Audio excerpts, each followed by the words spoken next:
अस्सलाम वालेकुम नाज़रीन, प्रोग्राम ओपिनियन विद अली काज़ी में बलिकार और यासर अहमद। मैं मुझे स्टूडियो में ज्वाइन करता सीनियर तजियाकार अली काज़ी साहब। वेलकम अली साहब। Thank you Yasir. अली साहब, गवर्नमेंट जेको आहे उहो पूरे तरीक़े सां ख़ान साहब जी जेका बीमारी हुई या जेका बि हिकिड़ी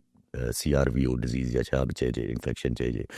उनखे त बिल्कुलु नॉर्मलाइज़ करे छॾियो। गवर्नमेंट चए थी त भई जेको आहे हुई इंजेक्शन लॻी, ख़ान साहब इहो त ॿुधायो 85% कमु नथी करे, पर आज़म नज़ीर साहब पर 85% खां पोइ ज़ाहिर आहे इम्प्रूवमेंट अचणु शुरू थी आहे, छो इलाजु शुरू थी वियो आहे, त पोइ ज़ाहिर आहे इम्प्रूवमेंट आई आहे। ऐं ख़ान साहब जी अखि जेका आहे उहा हाणे कमु सही कमु थी करे। कल्ह तारिक फज़ल चौधरी साहब बि चयो त भई छो असां ख़ान साहब खे छो अस्पताल मुंतक़िल कंदासीं, छो कंदासीं, इलाजु हले थो पियो। नेक्स्ट इंजेक्शन ख़ान साहब जी 25 फरवरी ते लॻणी आहे, 25 फरवरी ते ख़ान साहब खे अस्पताल वठी वञिबो, 25 फरवरी ते हुनजी इंजेक्शन लॻाई बि, इन खां पोइ वरी नेक्स्ट मंथ वरी पोइ ॾिसो, अगरि त के अहिड़े पाण मुल्क में रहंदा हुजूं हा जिथे सरकार जी कयल ॻाल्हि जी हिकिड़ी साख हुजे हा, कारपत हुजे हा, क्रेडिबिलिटी हुजे हा, त हू पंहिंजे मुखालफ़नि खे बि सां बि हिकिड़ी बेवाजिबी न कंदी। पोइ त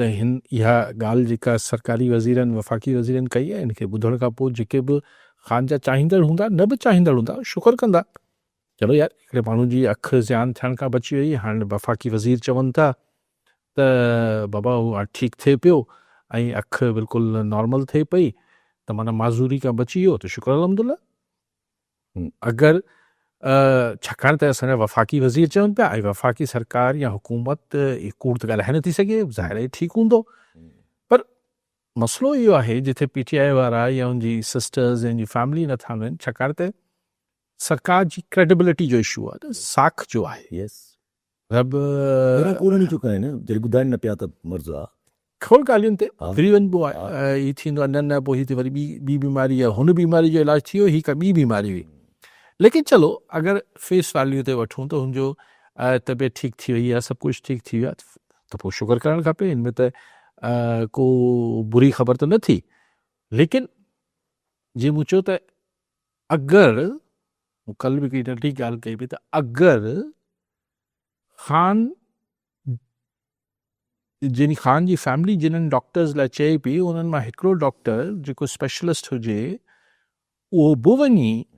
हिकिड़ो सेकेंड ओपिनियन ॾेई छॾे, त हिन में हर्ज छा आहे? हिन में अना जो या ईगो जो मसइलो त कोन हुजणु खपे सरकार जो। त ठीकु आहे भई, तव्हां पंहिंजा डॉक्टर मोकिलियो पिया, पर मरीज़ जी चॉइस जो, इहो मरीज़ जो इस्तेहकाक हूंदो आहे या मरीज़ जी फैमिली जो इस्तेहकाक हूंदो आहे त कहिड़े डॉक्टर का इलाजु कराए, कहिड़े का न कराए। उते चवनि था त हू क्रिमिनल आहे, छो करायूं? ईअं थोरी, उते चवनि था हू क्रिमिनल आहे, त हुन क्रिमिनल जा सॼा राइट्स हलप थी था वञनि। न, क्रिमिनल जा त राइट कीअं, यानी को बीमार थींदो त पोइ क्रिमिनल जो राइट न आहे तुंहिंजो इलाजु कराए, मर्ज़ी जो न, उहो अस्पताल जी इंतज़ामिया जी मर्ज़ी जो। पर ॻाल्हि इहा आहे त हुनजी फैमिली, अच्छा अगरि ईअं ॻाल्हि करणी आहे, बसि पोइ ठहियो। ईअं था चओ न, बैरिस्टर अकील साहब कल्ह हिकिड़े प्रोग्राम में, त पोइ बैरिस्टर अकील साहब या जेको बि वफ़ाक़ी वज़ीर गुफ़्तगू कनि था, हू ॿुधाइनि त केतिरे क्रिमिनल्स ॾोहारी पाकिस्तान में लखनि में हूंदा, जेके जेलनि में हूंदा, उन्हनि लाइ अची तव्हां टीवियुनि ते वज़ाहतूं छो था कयो, पार्लियामेंट में बि छो था ॻाल्हायो? ज़ाहिर आहे हू इहे न आहे जीअं हू ॿुधाइण पिया चाहिनि, लेकिन बहस में नथा पओ। चलो, गुड न्यूज़। अगरि लेट्स होप के वफ़ाक़ी वज़ीर साहिबान जेके आहिनि हक़ीक़त ॿुधाए रहिया आहिनि, हिन मां को ॿी ॻाल्हि न निकिरी ईंदी, ऐं पोइ शायदि इन ई करे माहौल बि थधो थिए पियो। अॼु KP मां बि धरना वरना जेके हुआ, हू पेशावर हाईकोर्ट कल्ह हुकुम ॾिनो, अॼु KP खुली वियो आहे, रोड रस्ता खुली विया आहिनि। महमूद ख़ान अचिज़ई वारा साहिबान बि जेके पार्लियामेंटेरियंस वेठल हुआ पार्लियामेंट में, उहो धरनो बि ख़तमु थी वियो आहे। सो उहो त थियणो बि हो न, केतिरा ॾींहं KP खे बंदि करे वठंदा, ऐं हुन सां KP जा माण्हू ई वधीक परेशान बि थियनि पिया। सो उहो को स्ट्रेटजी न हुई, ऐं तंहिंजे करे सुहेल आफ़रीदी ऐं PTI वारा हुन धरणे खे, भले हुनजा पंहिंजा माण्हू वेठा, पर हू ऑन द रिकॉर्ड उन्हनि खे पंहिंजो करण लाइ तयारु न हुआ। त इहा का स्ट्रेटजी न हूंदी आहे। साॻी रीति 20-25-30 पार्लियामेंटेरियंस अगरि पार्लियामेंट जी ॾाकणुनि ते या बाग में वेठा आहिनि किथे, ही असांजे मुल्क लाइ इहो को एहतजाज न आहे, दुनिया में वॾो एहतजाज आहे। अगरि को मौज़ब, को वॾी डेमोक्रेसी हुजे, त उते त सही पार्लियामेंटेरियंस वेठल आहिनि, पार्लियामेंट जे अंदरि वेठल आहिनि, वॾी ॻाल्हि थी वञे, असां अड़े छा फ़र्क़ु पए तो पाणे मतिलबु, बिकॉज़ ही सभु शयूं सरकार हिननि खां तमामु ॾाढी थी चुकी आहे ऐं सरकार हींअर जेको पाकिस्तान में ट्रेंड हले पियो त एहतजाज ते ज़ीरो टॉलरेंस अचे पई, कंहिं बि क़िस्म जो एहतजाज को बि करे। हिते पाकिस्तान जे अवाम खे इहो सेखारियो सम्झायो ऐं हाणे ज़हन नशीन करायो पियो वञे त जेको सरकार चए थी उहो ई सही आहे ऐं जेके उहो ई तव्हांखे हुकुम मञणो बि आहे। ग़लति सही ते तव्हां बहस करण जा मिजाज़ आहियो। इहो जमहूरियतनि में थींदो हूंदो, असां वटि ख़ुसूसी जमहूरियत आहे, हिकिड़ी डिफरेंट टाइप जी जमहूरियत आहे। तंहिंजे करे तव्हां ॾिसो त हाणे PTI वारनि वटि बि अक्सर तव्हांखे चवंदो आहियां न, मूं त 8 फरवरी ते बि चयो पियो त छा कंदा। हाणे अजीब ॻाल्हि अॼु कई आहे सुहेल आफरीदी साहब त असीं हिकिड़ी फोर्स ठाहियूं था जेको इमरान ख़ान जी आज़ादी कराईंदी। ॾिसो लफ़्ज़ सियासी पार्टी अगरि फोर्स ठाहिणु शुरू करे छॾींदी त गोरिला फोर्स ठाहियो था। कहिड़ी फोर्स, हू फोर्स छा कंदी? What do you mean by that कि पोइ हुनजो बाद में इमरान ख़ान तय कंदो त हुनजो कमांडर केरु हूंदो, छा मतिलबु? पख्तूननि जी का फोर्स ठाही पई वञे, ही तव्हां ॾिसजो त हिन ते रिएक्शन अची वेंदो। ज़ाहिर आहे त भई ही पॉलिटिकल पार्टी थी, कोई चीफ मिनिस्टर चए थो त मां फोर्स पियो ठाहियां, माना हाणे भर्तियूं थींदियूं आहिनि फोर्स में। पर वर्ज ऑफ इलेक्शन कमीशन हुनखे नाइल करण ते बि त लॻी पई आहे, माना इहो बि त हिकिड़ो हले थो न पियो जहिड़ो। न उहो त भई उहो त नाहिल थिए पियो, असीं एहतजाज कंदासीं, असां कारकुननि जी हिकिड़ी कमेटी ठाहे छॾी आहे, असीं हिकिड़ो कारकुननि जो पर जॾहिं तव्हां चओ था आउं हिकिड़ी फोर्स पियो ठाहियां त अगेन तव्हां पंहिंजी जेका थियण जोगी ॻाल्हि आहे हुन खां वॾी ॻाल्हि पिया कयो, वरी फ्लॉप थींदी। ऐं माण्हू तव्हां खां सवाल कंदा न त फोर्स छा हथियारबंद फोर्स हूंदी, हू छा फोर्स हूंदी ऐं हू छा मतिलबु फोर्स त ताक़त जो इस्तेमालु करण लाइ कई वेंदी आहे त ही कहिड़ी क़िस्म जी ताक़त इस्तेमालु थींदी। हितां पख्तूननि जी हिकिड़ी फोर्स ठहंदी, उनजो जेको बि नालो रखियो वञे। ॾिसो माण्हुनि लाइ ठही मिसाल आसिफ़ ज़रदारी रिहाई कमेटी, फलाणे जी रिहाई कमेटी, कमेटियूं ठहंदियूं आहिनि। ही या इमरान ख़ान ख़ुदि चवंदो त मुंहिंजा छा चीता अलाए लायनेसिस टाइगर्स, उहो बि ॻाल्हि सम्झ न ईंदी त जानवर जा नाला छो था रखिया वञनि, लेकिन हू हिकिड़ी वरी बि थोरो घणो। बट वेन यू से इट्स अ फोर्स त हिन सां हिकिड़ी आईब्रोज रेज़ थी वञनि था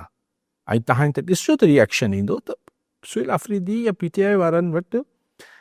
बदकिस्मती हिन में सिर्फ़ु इहो न आहे त आउं चवणु चाहियां पियो त PTI वारा हिन आहिनि या कम, रियासत zero tolerance on political activities ते करे पई ऐं हीउ वधंदो वेंदो। पाकिस्तान में सियासी एहतजाज जी गुंजाइश हाणे सम्झो 90% त ख़तमु थी वई आहे, ही बाक़ी जेका 10% आहे इहो बि तव्हां ॾिसंदो त आस्ते आस्ते ही ख़तमु करे छॾींदा। त पोइ डपु थो थिए त जॾहिं लफ़्ज़ फोर्स अचे थो साम्हूं खां त माण्हुनि वटि पोइ ॿियो ऑप्शन छा बचंदो, पोइ फोर्सिस ठहंदियूं छा? पोइ इहो फ्रस्ट्रेशन आहे न। कल्ह जेको धरणो हुयो, धरणनि में जेके माण्हू वेठा हुया उन्हनि जूं वीडियोज़ क्लिप्स जेके हलंदियूं उहे त बाक़ाइदा, मतिलबु हाणे छा चइजे, उहो त आफरीदी साहब खे अदम एतमाद ज़ाहिर था कनि त भई असांखे खपे ई न, अगरि इहो ओन नथो करे सघे त उहो हिकिड़ी अलॻि बहस न। त हू जेका एहतजाज कनि पिया उहो आफरीदी साहब ते अदम एतमाद कनि पिया, पोइ इन खे माण्हू उते खणी वञे थो त PTI जे अंदरि जेके इख़्तिलाफ़ात आहिनि या न आहिनि, इख़्तिलाफ़ात आहिनि ज़ाहिर, हर सियासी पार्टी में हुजनि था। ऐं अॼु सुहेल आफरीदी चयो बि त भई मूंखे हटाइण जी जेकी ॻाल्हियूं कनि पिया उहो भले तव्हां उन्हनि जी भेनरनि खां पुछी वठो, इमरान ख़ान जी अलीमा ख़ान ऐं हुन ॾे इशारो, उहे इख़्तिलाफ़ात त को राज़ कोन आहिनि। अमीन गंडापुर बिल्कुलु हिकिड़ो अलॻि बयानियूं खणी हले पियो, यानी पार्टी लाइन न पियो वठे, उनखे शो कॉज़ नोटिस बि विया आहिनि। पर फोर्स छा आहे यासिर? तनक़ीद थो करे कि फुल पार्टी ते, उहो त फुल पार्टी ते तनक़ीद थो करे। जेके बि पार्टी जा वॾा वॾा लीडर आहिनि जेके इमरान ख़ान सां मिलंदा रहिया आहिनि मावी में या मिलनि था पिया हाणे बि, हू उन्हनि ते बि तनक़ीद करे थो पियो। त चए थो त इहे सॼा इमरान ख़ान खे मिसइनफॉर्म्ड कंदा रहिया आहिनि, तंहिंजे करे इमरान ख़ान जी जजमेंट जेका आहे उहा क्लाउडेड रहंदी आई आहे। मतिलबु बेसिकली उन चवण जो मक़सदु आहे त इमरान ख़ान डील करे छॾिया पहिरियां। त ठीकु आहे, इहो त असां जॾहिं होश संभालियोसीं त भुट्टो साहिब जे बारे में जेके किताब पढ़ियासीं या हुननि जा जेके हमअसर माण्हू हुआ उन्हनि सां बाद में मूं इंटरव्यूज़ कया त इहे त ख़बरूं हूंदियूं त हू जेको हुनखे ग़लति फीड ॾेई रहियो हू हुनखे मुंहिंजो ख़्यालु आहे त खर साहिब इहे इंटरव्यू में चयो चई त भुट्टो साहिब आज़ाद पहिरीं मरी में हुननि खे कयो ज़ेडेबी खे मतिलबु थोरे हिकु ॾींहं लाइ रखियो पोइ आज़ादु कयो न ज़िया शुरू में त आज़ादु कयो त 70 क्लिफ्टन में मीटिंग थी जंहिंमें सभु वॾा वॾा जेके बि पीपल्स पार्टी जा हुन महिल भुट्टो साहिब जी काबीना जा एक्स माण्हू हुआ सभु जमा थिया उन में हिकिड़ो आस्ते आस्ते सलाहूं भुट्टो साहिब खे इहो मिलणु शुरू थियूं त सही हाणे मार्शल आहे फौरी पाण टकराव में कीअं ईंदासीं कुझु लचक पैदा कयूं था को माहौल ठाहियूं था ऐं कोशिशि कयूं था त ज़िया कीअं नओं आहे त पाण हिन खे इंगेज करे माना सॼी एग्ज़ैक्ट गुफ़्तगू यादि न आहे पर सेंस इहो त ज़िया खे ही 90 ॾींहंनि वारो जेको हू ऐलान करे थो इलेक्शन्स वारो पाण हिन में हुनखे इंगेज कयो पाण उथंदे ई टकराव में न अचूं ऐं हिन में तव्हांखे भुट्टो साहिब खे इहे सलाहूं ॾिनई त थोरी लचक बि ॾेखारणी पए त असीं पंहिंजी कावड़ खे हिकिड़े पासे इन टाइप जी सलाहूं यानी हिकिड़ो थोरी थधा सोल्यूशन्स ॾिना विया पर पोइ खर साहिब चयो त हिकिड़ो वफ़ाक़ी वज़ीर हाणे गुज़ारे वियो उहो भुट्टो साहिब जो वेझो उथी बीहनि तकरीर कई आहे छा भुट्टो साहिब तव्हां सिर्फ़ु पाकिस्तान न तव्हां एशिया न तव्हां दुनिया जा लीडर आहियो तव्हां ते हुन आंगुर खईं ज़िया त पाकिस्तान जे अवाम ईअं रोडनि ते समुंड उथली पवंदो ऐं तबाही थी वेंदी सॼो मुल्क ॿरी वेंदो ज़िया में ताक़त आहे तव्हांखे कुझु करे सघे फलाण थिए ढिमकाण थिए त ॾिसो कंहिं बि माण्हू जे मुंहं ते भुट्टो साहिब वॾो माण्हू हो लेकिन रियलिटी आहे न त कंहिं बि माण्हू खे जॾहिं तव्हां इलाही तारीफ़ कयो था ऐं पोइ त उनखे ॻाल्हि बुरी त न लॻंदी हलो वणंदी त सभिनी खे तारीफ़ आहे न पोइ जॾहिं इहो ॾिठो त पोइ हुन जे वफ़ाक़ी अॻूणे असां वज़ीर साहिबु हुन दौर जे हुन जेका इहा तकरीर कई भुट्टो साहिब साम्हूं ॿियनि बि उहा ॿोली ॻाल्हाइणी शुरू करे छॾी ऐं आख़िर में तंहिं थियो न ॻाल्हाईंदासीं इजाज़त त ईअं थींदो आहे पर जॾहिं आख़िर में सज़ा अची वई तॾहिं त भुट्टो साहिब जो पंहिंजो फ़ैसिलो त ॻाल्हि त इहा आहे जॾहिं क्लोज़ टू दी न but then it was too late but फ़ैसिलो त हुयो न पर he could have made the deal at the end of the day too. No not at the end of the day इहा ॻाल्हि ग़लति आहे त अक्सर माण्हू ॻाल्हि कंदा आहिनि त करणु चाहे त करे सघे न दैट वॉज टू लेट माना छाकाणि त उहो त पोइ जतोई साहिबु पाण मरहूम ग़ुलाम साहब जतोई मूंखे इंटरव्यू में चयो त चई आऊं वियुसि ज़ियाउल हक़ वटि भुट्टो साहिब जी हयाती में ऐं चई त मूं ईअं प्लान झोली ईअं करे रखी ऐं मूं चयो त भुट्टो साहब ज़िया साहब मैं आपसे बहस नहीं करने आया हूँ कि कैसे आए जतोई साहब तो कहा कि मैं हमारे यहाँ सिंध में होता है कि हम वो जाते हैं घर पर और बोलते हैं कि हमें आप ये भीख दे दें तो कुछ ये ॻाल्हाई त जतोई साहब चयो त मैंने मूं ही पंहिंजी कमीज़ ही करे चई त आउं तोसां बहस करणु कोन आयो आहियां भुट्टे साहिब जी ज़िंदगी तोखां पिनणु आयो आहियां त पोइ चई त न इहो आऊं पोइ उन महिल उहा ई ॻाल्हि हुई न त भुट्टो साहिब निकिरी आया त पोइ ज़िया हिकिड़े पासे करे छॾिया सो उहा ॻाल्हि ग़लति आहे त जेको मूं ॻाल्हायो माण्हुनि सां पढ़ियो भुट्टो साहिब आख़िरी ॾींहंनि में मतिलबु इट वॉज टू लेट ही शुरू में डील्स डिस्कस थियूं पिए भुट्टो साहिब सां त ॻाल्हि जेका हाणे उहो त लीडर खे मिसगाइड करण वारा बि माण्हू हूंदा आहिनि या अमीन गंडापुर अगरि चए थो त ज़रूरी न आहे त उहो ग़लति हुजे पोइ इन ते अचूं था पिया अमीन गंडापुर वरी काउंटर सवाल बि थिया आहिनि सैयद शबीर अली शाह मोरुमा जी शाह साहब छा चवणु चाहींदा अस्सलाम वालेकुम वालेकुम सलाम सर सभ खां पहिरीं तव्हांखे चंड जूं मुबारकूं जी साईं ख़ैर मुबारकूं तव्हांखे मुबारकूं हुजनि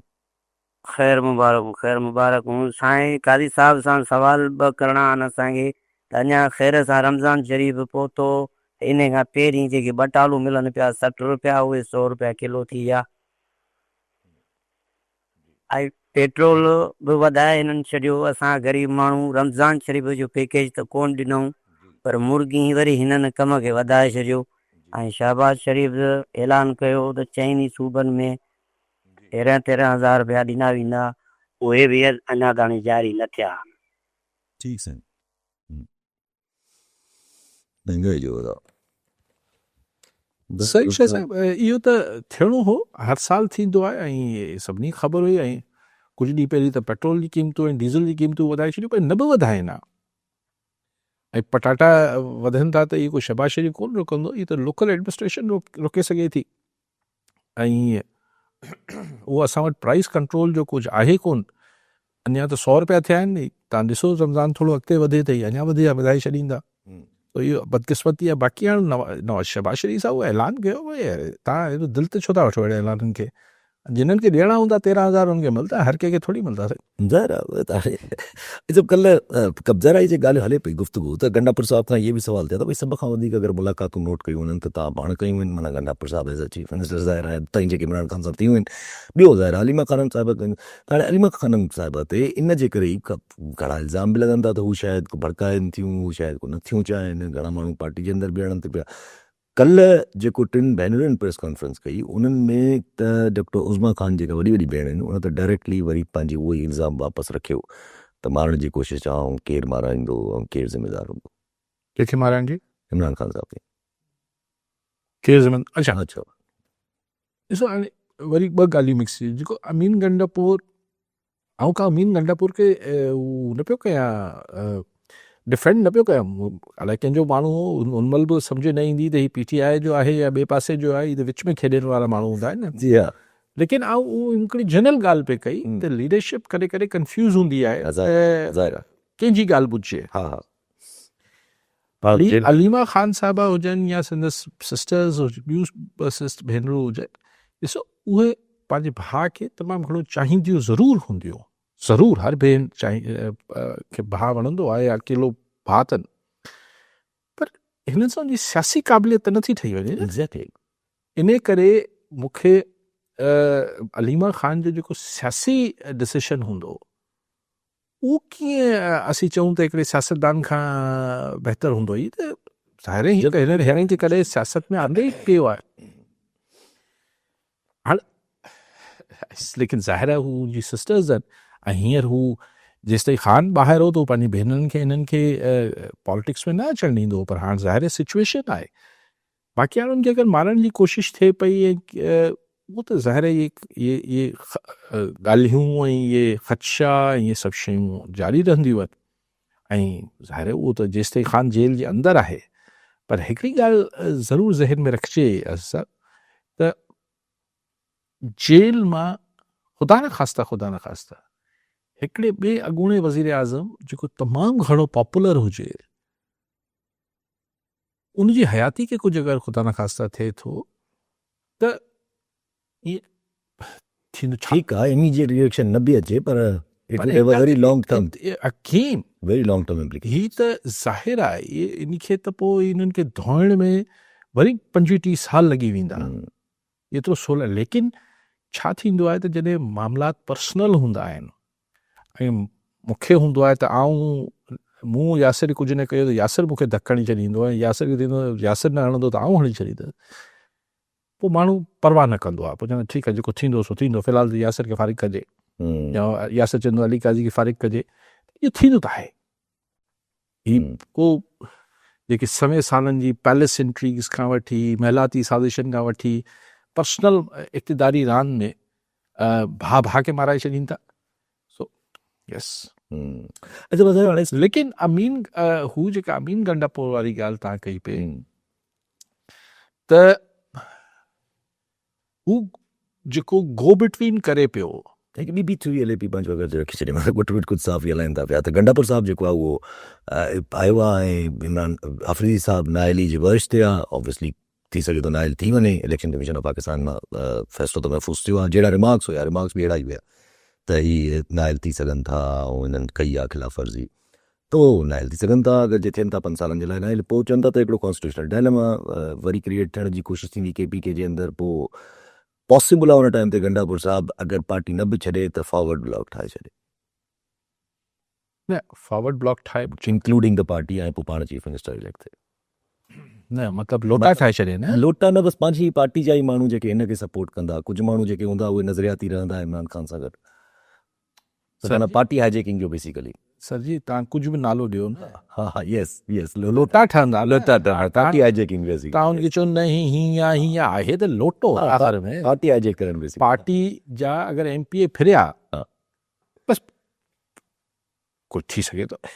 नामुमकिन कोन्हे लेकिन better than governor raj because governor raj उहो त भले पिया जस्टिफिकेशंस ॾियनि न भले पिया तावीलात ऐं तौजीहात भले कहिड़ी बि ॾे अमीन गंडापुर लेकिन अमीन खटक परवेज़ खटक वांगुरु थींदो त लोटो न त छा के हाणे इहो ॾिसणो आहे पाण खे त छा जेको KP जो सियासी टेम्परेचर आहे उते जेको PTI जी टिकट ते खटियल इमरान ख़ान जे नाले ते खटियल MP आहे उहो अज़ीम तर क़ौमी मुफ़ाद में जॾहिं पलटो खाए वेंदो अमीन गंडापुर ॾे लोटो थींदो त छा हू सियासी तरह हुन लाइ केतिरो सूदमंद थींदो पर असां वटि छा थींदो हुकूमत ठही ईंदी आहे लेकिन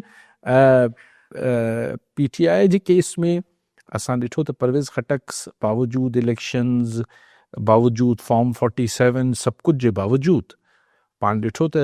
PTI खे जेके छॾे विया KP में उहो पंहिंजी सीटूं बि खटे त न सघिया जी घणा माण्हू पंजाब में न खटी सघिया जेके PTI खे छॾे विया KP ते त माना सफ़ा कॉन्सेप्ट ई न आयो पर हाणे हिकिड़ो सुवाल त आहे नज़र में अॼु मुलाक़ात माण्हू अक्सर सुवाल सुप्रीम कोर्ट में बि जेको केस डिस्कस थियो तोशाखाना जे हवाले सां जज साहिबु चयो त भई असांजो इहो एम्बिटी न आहे त असां तव्हांखे मुलाक़ात जे लाइ चई सघूं ऐं क्लियर वरी जज साहिबु इहो बि चयो त भई इहे सियासी ॻाल्हियूं आहिनि इहे वञी पार्लियामेंट मां कयो इहे हिते न कयो त हाणे लतीफ़ खोसा सीनियर लॉयर आहे हुन शायदि पंहिंजी हिकिड़ी कोशिशि कई लेकिन उहो मूंखे त कल्ह शायदि दरख़्वास्त दाख़िल थी मूंखे त अहिड़ी का उमेद नज़र न पई आई पर लतीफ़ खोसा साहिबु सोचियो त शायदि उनजी फेस वैल्यू ते उनखे को कोर्ट का रिलीफ ॾींदी या माहौल ते काथे को रिलीफ मिली वञे सर माहौल ईअं कोन जुड़ंदो ही जेके ॻाल्हियूं अमीन गंडापुर बि चए पियो जेको जंहिंसां आऊं पाण अमीन गंडापुर त हाणे चए थो मां त ज़माने खां चाहियां थो त भई डील थियण में बुराई छा आहे डील चङाई लाइ बि थींदी आहे डील सिर्फ़ु बुराई लाइ न थींदी आहे डील सिर्फ़ु ॿिन्ही पार्टियुनि खे कुझु न कुझु मिली वञे ऐं ॻाल्हि निबिरजी वञे त को बुरी ॻाल्हि त न आहे लेकिन उहो तॾहिं थींदो आहे जॾहिं ॿई धुरियूं इहो सम्झनि त इन जहिड़े सां मां वरणो कुझु कोन्हे या हिकिड़ी धुरी इहो सम्झे त वक़्त सां गॾु मूंखे फ़ाइदो पियो थिए तंहिंजे करे जहिड़ो हलणु ॾिजे ऐं ॿी धुर सोचे त यार मूंखे नुक़सानु पियो थिए पोइ जेके नुक़सानु थिए थो महल सां वक़्त सां त पोइ ॿी धुर कॉम्प्रोमाइज़िंग पोज़ीशन पोइ थोरो फ्लेक्सिबल थींदी आहे हाणे हिते शायदि ॿिन्ही धुरियुनि खे परवाह कोन्हे यस त पोइ परवाह जेसि ताईं बैरूनी हालतूं परवाह न कराईंदियूं तेसि ताईं था ॾुखियो आहे हाणे बैरूनी हालतुनि में इमरान ख़ान जो ख़्यालु हो आवाम रोडनि ते अची वेंदो आवाम ही थी वेंदो लॉन्ग मार्च थींदा फलाण थींदो अलिफ थींदो फ़िलहाल नथो थिए कोशिशि त थी ॿ अढाई सालनि में पोइ हू त शायदि इंटरनेशनल कुझु थी वञे उहो बि डोनाल्ड ट्रम्प अची पंहिंजे मामलनि सां लॻी वियो आहे उहो बि न थियो बरतानिया कोशिशि करे थो हींअर बि करे थो इमरान ख़ान खे रिलीफ मिले लेकिन हाणे बरतानिया छा जेतिरो करे सघे जेतिरो हज़ारे चवनि त अमेरिका त कोन्हे हा फॉरेन सेक्रेटरी खे फोन वोन कई आहे फॉरेन सेक्रेटरी न उहो थींदो हूंदो बरतानिया कोशिशि कंदो हूंदो छाकाणि त हुनजा ॿार हुते आहिनि लंडन में ऐं मतिलबु इंग्लैंड बरतानिया ज़रूरु कोशिशि थींदी हूंदी ईअं त ॾिसो न इमरान जी इलाज रिहाई लाइ अॻूणनि क्रिकेटर जेके कप्तान कैप्टन्स दुनिया जा जेके हुआ क्रिकेट टीम जा पुराणा 14 कप्तान टोटल मतिलबु बराबरि इंडियंस बि हुआ हुनमें कपिल देव ऐं गवास्कर ज़ाहिर हुननि बि सभिनी पर तव्हां ॾिसो त 12 या 10 कप्तान आहिनि अॻूणा वॾा नाला क्रिकेट जा हुन हिकिड़ो बि पाकिस्तानी कोन्हे गुड अचिणो अथनि पाकिस्तान पर मूं चयो त शायदि हुते सभु गॾिजी सॼी हिकिड़ो बयानु जारी कनि पिया त हिकिड़ो वसीम अकरम ट्वीट कयो आहे वीचारे अलॻि सां हा त अच्छा इलाज थियणु खपे ऐं इहो न कयो चलो गुड सो लेकिन हिन सरकार जी सिहत ते को बि असरु नथो पए न मतिलबु को बि नथो पए मतिलबु को घणो असरु नथो पए सो बैरूनी हालात अहिड़ा आहिनि कोन जेको ख़ान चाहियो पिए ऐं हींअर असांजी जेका अस्करी या सिविलियन क़यादत खे जेको अमेरिका ऐं डोनाल्ड ट्रंप ऐं मिडल ईस्ट ऐं हिन में जेका जेतिरी जेको अलाइनमेंट थियल आहे फ़िलहालु अलाइनमेंट हा सही लफ़्ज़ आहे जेका फ़िलहालु हिक ॿिए सां जेके जेतिरी कंपैक्टेबल फ़िलहालु थियल आहिनि जी हा त उतां बि कुझु न पियो थिए त पोइ छा थिए यानी इमरान खे न डोमेस्टिक मदद मिले पई न इंटरनेशनल यानी हिते बि कोई अहिड़ो वॾो को घमसान कोन पियो थिए ऐं इंटरनेशनल कुझु न पियो थिए त पोइ माहौल ई नथो जुड़े त को डील अहिड़ी डील जेका ख़ान खे बि वारो खाए उहा डील ख़ान खे मिले त पोइ छा ठीकु इहो तॾहिं ई थींदो जॾहिं को मामलात अहिड़ा फासनि उहे डोमेस्टिक बि थी सघनि था ख़ुदा ख़बर आहे वरी को वाक़ियो थी वञे थो ख़ुदा ख़बर पर घणो इम्कान कवी इम्कान जंहिंखे चइजे उहो इहो आहे त हीउ जेको गज़ा वारो मामिलो थिए पियो ऐं हीअ पीस बोर्ड जी मीटिंग अॼु 19 तारीख़ सुभाणे ही पीस बोर्ड में शहबाज शरीफ़ साहब वञनि पिया ऐं पोइ हिते छा कमिटमेंट्स कनि था हुनजी अंदरि जी ख़बरूं छा थियूं निकिरनि अलामियो छा थो अचे उन खां पोइ छा फ़ैसिलो थियो त फ़लस्तीन खे गज़ा जी पटी खे केक वांगुरु कटियो वेंदो छा थींदो पोइ छा ट्रूप्स पाकिस्तान पंहिंजा ट्रूप्स कमिट कंदो या न कंदो त इहो ईद खां पोइ ताईं शयूं मतिलबु या मे बी सुभाणे परीं ई ॾिसूं त हिन खां पोइ माहौल जुड़ंदो जिथे हिकिड़ी सीरियस सिचुएशन क्रिएट थियण जो ख़दशो आहे पर ज़रूरु असांजी जेका हुकूमती इक़्तिदारी क़ुवतूं आहिनि उन्हनि को न को हुन लाइ रिथाबंदी कई हूंदी कुझु न कुझु सोचियो हूंदो ऐसा पर आहे त इंट्रस्टिंग न अॼु पोप वेटिकन उन्हनि पहिरां हा कई हुई इन बोर्ड में अचण जी पर अॼु मना करे विया छो छा जवाबु न बसि जहाज़ न थो वेटिकन मना करे छॾियो आहे ज़ाहिर इंतिहाई हिकिड़ो कॉन्ट्रोवर्शियल बोर्ड आहे इंतिहाई तकरारी मुतनाज़ा बोर्ड आहे जंहिंमें जेको फ़ैसिलो करणु वञनि पिया फ़ैसिलो ज़रा ख़बर पई हूंदी माण्हुनि खे ऐं छो जो फ़ैसिलो ख़बर पए थी छो जो इसराइल अनाउंस करे चुको आहे त भई 60 डेज़ जो अल्टीमेटम आहे गाज़ा में हमास खे ऐं हमास खे टोटली अगरि पाण खे ख़तमु माना त 60 डेज़ जो अल्टीमेटम इसराइल ॾेई चुको आहे जंहिंखे हमास रिजेक्ट बि करे चुको आहे अगरि इज़राइल ही खे अल्टीमेटम ॾियणा आहिनि ऐं फ़ैसिला करणा आहिनि त पोइ ही बोर्ड छा ईअं यकी हणण लाइ आहे एग्ज़ैक्टली ॿी ॻाल्हि इहा त अगरि अल्टीमेटम ॾीं पियो ऐं रोज़ हुते मासूम ॿार बच्चा औरतूं मारे पियो नेतन्याहू त पोइ अल्टीमेटम जो ख़तमु थियण जो इंतज़ारु त कर ऐं चए थो त मां ही एतिरा इलाइक़ा जेके पंहिंजे खाते ते मुख़्तियारकार फ़लस्तीन इज़राइल वारो चाढ़े वठंदो वेस्ट बैंक वारो त मतिलबु दैट मीन्स के हू त पंहिंजी कार्रवाई ही हिकिड़ो बोर्ड छाजे लाइ पोइ ठहियो आहे त वेटिकन वारो मतिलबु क्रिस्चन पोप न आयो आहे ऐं असीं वञूं पिया इहो अजीब बेवसी आहे जी हा कुझु ॿियो चई नथो सघिजे बसि इहो ई चई सघिजे भला हलूं ॾिसूं छा थो थिए छा नथो थिए पर आहे हिन वक़्तु मिडिल ईस्ट में कल्ह पाण हल्को बि डिस्कस कयोसीं त मिडिल ईस्ट में प्रॉब्लम्स जेके आहिनि उहे ज़ाहिर वधंदा वञनि था पिया ईरान सां मामला त थियनि था पिया कल्ह जेको आहे उहो अरक़ची साहिबु फॉरेन मिनिस्टर चयो त भई असां एटलीस्ट हिकिड़े वर्किंग हुन ते निगोसिएशन ते असां अची विया आहियूं त माना किथे न किथे प्रेशर थी अथनि पर ज़ाहिर ट्रेड जी बि ॻाल्हियूं कनि था इहे बि ॻाल्हियूं कनि था पिया उहे पंहिंजी जाइ ते जेके अथनि पर UAE ऐं it's Saudi Arab it's not going okay नथो हले ॾिस न्यू अलाइनमेंट्स थियणियूं आहिनि हाणे ख़ैर मूंखे जॾहिं ईरान ऐं अमेरिका जो अगरि तव्हां टॉक्स जो अगरि तारीख़ खणी ॾिसो 10 सालनि 12 साल 15 सालनि खां त मुख़्तलिफ़ मौक़नि ते त ही बिल्कुलु आख़िर में जॾहिं टुटी पवंदा आहिनि बिल्कुलु आख़िर में जॾहिं लॻे थो त बिल्कुलु हाणे भाकुर पाईंदा त ओॾी महिल टुटी पवंदा आहिनि यस हाणे हुन में लास्ट मिनट ते इज़राइल मैन्युपुलेट कंदो आहे छा थींदो आहे गॉड नोस यस त टॉक्स हीअं ताईं त ऐं ॿिन्ही खे वारो खाए थो ऐं हिन ख़िते जी बि अगरि अमेरिका ऐं ईरान हिक ॿिए सां मामला ठीकु करे वठनि था त ईरान पोइ इराक ऐं अगरि ज़ाहिर ॿई मुल्क स्टेबल थियनि था त लामोहाला अॻिते हली सीरियस त पोइ मूंखे सम्झ न पियो अचे त अमेरिका इज़राइल जी मदद थो करे या हुन सां लॉन्ग टर्म में हुन सां जुट था करे सुठो अगरि सुभाणे ईरान अगरि ईअं उभरी आयो या सभु कुझु थी वियो, अगरि मामला सेट थियणु शुरू थिया त ऑब्वियसली हिकिड़ो मसइलो त पैदा थींदो। पर सभु ज़ाहिर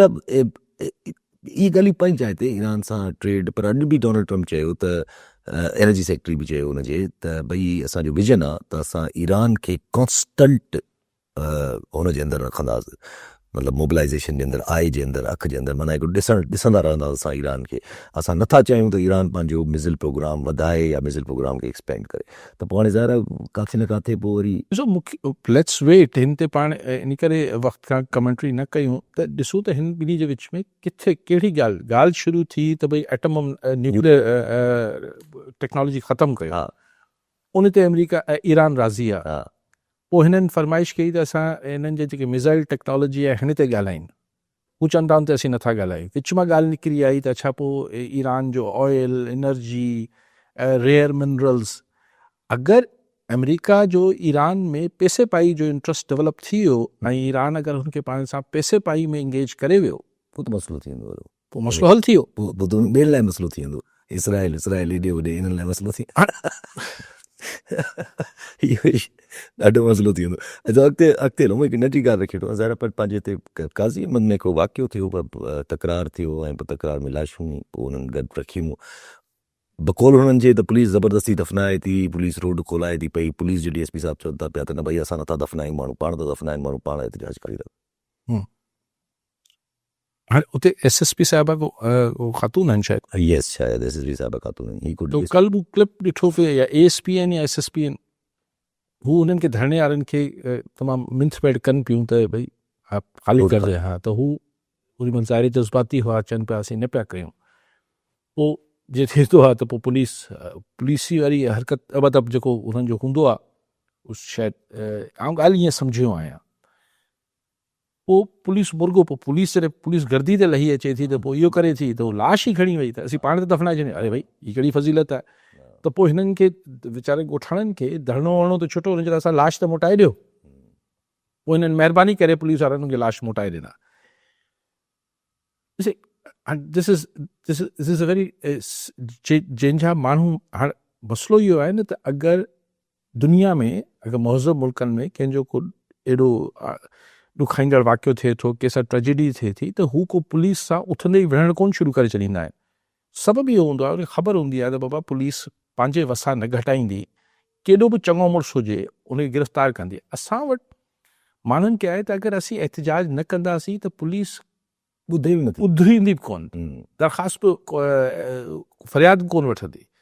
त पोइ उन्हनि खे अच्छा पोइ इहो बि उन्हनि खे सम्झ में अचे थो त असीं के प्रेस क्लब जे साम्हूं वञी वेही रहंदासीं या के ॻोठ में वेंदासीं त हिते बि केरु कोन ॿुधंदो। त आख़िरी ॻाल्हि हुनखे सम्झ में अचे थी, जेका